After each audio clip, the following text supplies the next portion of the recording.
సహజంగా అమ్మాయిలకు colours, designs, textures వంటి వాటిపై ఎక్కువ నాలెడ్జ్ ఉంటుంది. ఇంటిని ఎలా డెకరేట్ చేయాలి, స్పేస్ ని ఎలా ఉపయోగించాలి అనే వాటిలో అబ్బాయిలతో పోలిస్తే అమ్మాయిలు కాస్త ముందుంటారు. మరి ఆ క్రియేటివిటీని మీ కెరీర్ గా ఎందుకు మార్చుకోకూడదు? అసలే ఈ మధ్య ఇంటీరియర్ డిజైనింగ్ కి డిమాండ్ బాగా పెరుగుతుంది. కాబట్టి ఈ రంగంలో బోలెడని అవకాశాలుంటాయి. ఇంటీరియర్ డిజైనింగ్ అనేది ఆర్ట్ విత్ టెక్నాలజీ. ఇది ఇంటి లోపలి భాగాలను అందంగా, ఆకర్షణీయంగా, ఫంక్షనల్ గా, కంఫర్టబుల్ గా మార్చడంపై ఫోకస్ చేస్తుంది.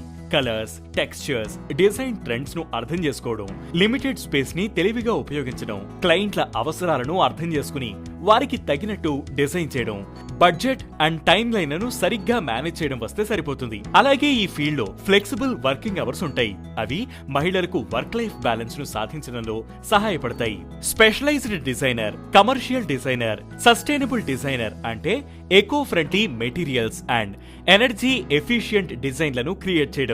ఫ్రీలాన్స్ డిజైనర్, డిజైన్ కన్సల్టెంట్ అంటే క్లయింట్లకు డిజైన్ ఐడియాస్ ఇవ్వడం, బడ్జెట్ ప్లానింగ్ లో హెల్ప్ చేయడం. ప్రొడక్ట్ డిజైనర్ అంటే ఫర్నిచర్, లైటింగ్ ఫిక్స్చర్ లేదా డెకరేటివ్ ఐటమ్స్ డిజైన్ చేయడం.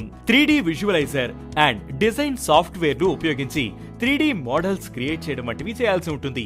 ప్రొడక్ట్ డిజైనర్, సస్టైనబుల్ డిజైనర్ మీ సొంత బ్రాండ్ ని కూడా క్రియేట్ చేయొచ్చు. ఇందుకోసం ఇంటీరియర్ డిజైనింగ్ లో డిప్లొమా లేదా డిగ్రీ కోర్స్ చేయండి. NIFT లేదా NIT లేదా ఇతర ఇన్స్టిట్యూట్లలో ఈ కోర్సులు అందుబాటులో ఉన్నాయి. ఆటోకాడ్, స్కెచ్అప్, 3ds Max వంటి సాఫ్ట్వేర్లను నేర్చుకోండి. ఇంటర్న్షిప్ చేయండి. స్ట్రాంగ్ పోర్ట్ఫోలియో తయారు చేసుకోండి. ఇండస్ట్రీ ఈవెంట్ లో పాల్గొని క్లయింట్లు, డిజైనర్లతో కనెక్ట్ అవ్వండి. ఈ ఇండస్ట్రీలో కాంపిటీషన్ ఎక్కువ. అలాగే client budget and dead lines కూడా కొన్నిసార్లు ప్రాబ్లమేటిక్ అవుతుంటాయి.